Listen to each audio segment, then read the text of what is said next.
Dalawang high-value individual arestado sa isinagawang buy-bust operation ng Lucena Component City Police Station sa Barangay Ilayang Iyam, Lucena City, madaling araw ng May 22, 2026.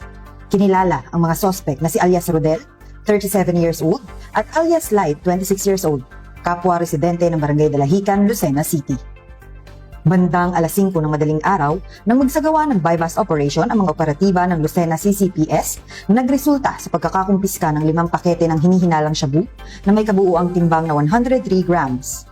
Tinatayang nasa 700,400 pesos ang standard drug price ng nakumpiskang iligal na droga batay sa PDEA, habang umabot naman ng humigit kumulang 2,101,200 pesos ang street value nito. Na-recover din sa operasyon ang buy-bust money at isang asul na pouch na ginamit umano sa transaksyon. Kasalukuyang nasa kustudiya ng Lucena CCPS ang mga suspect at nahaharap sa kasong paglabag sa Section 5 at 11, Article 2 ng Republic Act 9165. Pinuri naman ni Police Colonel Romulo A. Albacea, Provincial Director ng Quezon PPO, ang matagumpay na operasyon ng Lucena CCPS at muling tiniyak ang tuloy-tuloy na kampanya laban sa iligal na droga upang mapanatili ang kapayapaan at kaayusan sa lalawigan ng Quezon.